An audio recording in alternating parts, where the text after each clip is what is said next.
everybody, Edo here, and this is Runika by Foxtail Games. It is live on Kickstarter now, and Foxtail is best known for Lucidity, a dice game that was actually very dark themed and shipped last year.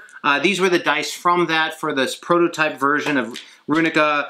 We're using these dice, but they included images of the dice that they're gonna have, and they look fantastic, and these were fantastic dice, so got dice down. And actually, during that campaign, it was super dark, but they ended up making this sort of cute, family-friendly version of it, which looked fantastic.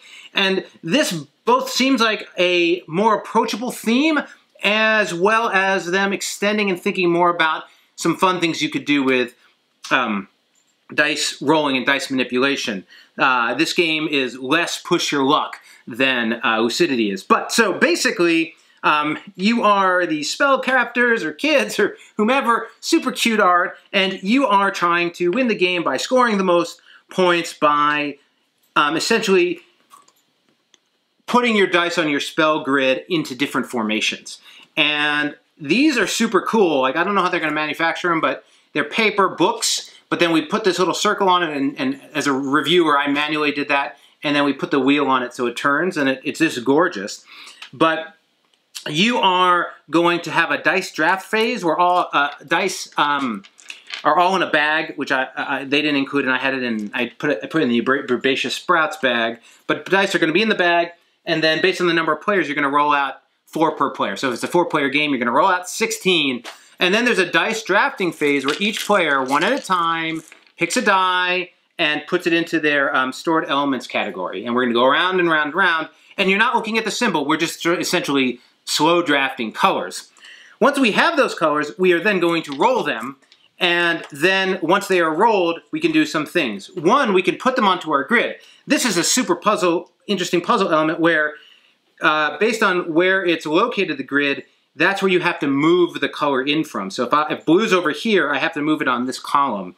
If green's down here, it's this row, but it would be a green die.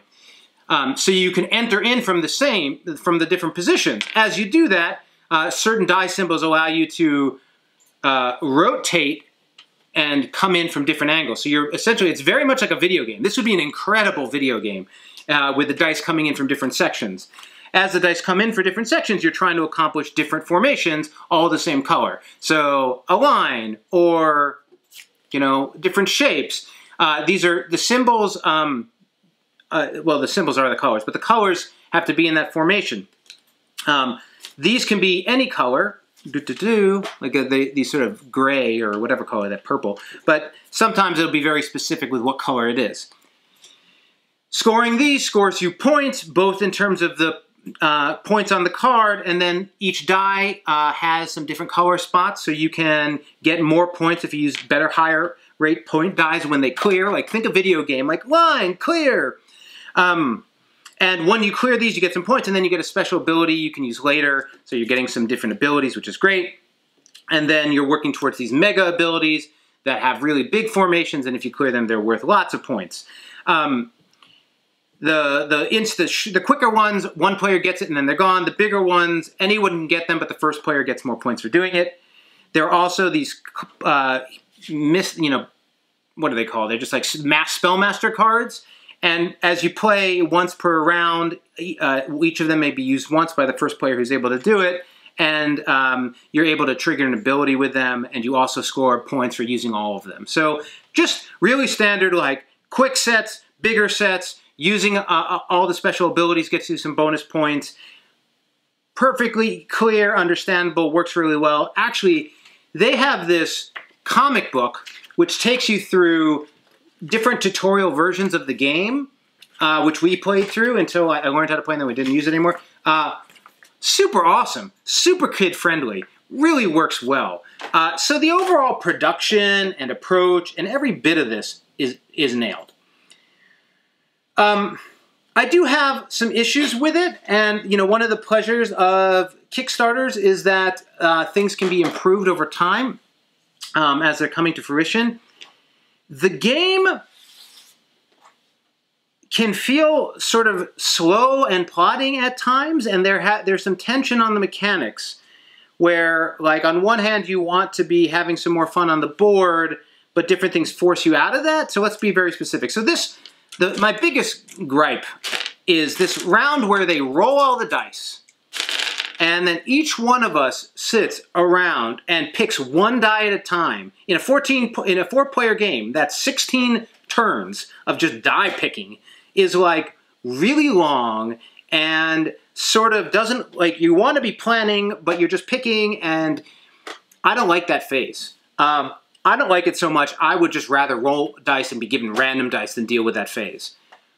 What I think is a compromise, because I see the value in that phase, but it would be quicker and more fun, would be to do drafting where each player is given 4 dice, you pick one and you pass aside. So at least we're all picking one at the same time and it's rotating. You wouldn't have the same amount of AP, you wouldn't have the same amount of frustration, like, it would just be better in my opinion. I did not like that phase, and it just really dragged on me every time we came to it. And everyone else for that matter. Maybe not as much as me. That's A. The other thing is you have this imperfect dice drawing, and you can re-roll and do all those typical things, but it's really expensive to re-roll. And you have all this interesting manipulation, but not enough control that, like, these ones that require you to do all the same color are just super frustrating. And it gets super frustrating to work on all the same color all the time when your board is always, like, constantly filled with different colors. And so there isn't enough, like, the game is built around everything being the color you want, yet you're dealing with constantly having various colors, and there just needs to be an outlet for that. Maybe there's cards or a substitution or a way to, you know, like, use a certain color, but then, you know, you don't get as many points, or maybe a merge where if you take 2 colors of you know, that are on the board, you can turn them into one of a wild color, like make a little wild die, like a gold die that you can somehow substitute in. Something needs to be dealing with it, because I've got all these different colors, and just fighting to get to this moves out of fun. It moves into frustrating. And so, don't get me wrong. This game is going to be awesome. I really believe it can get there.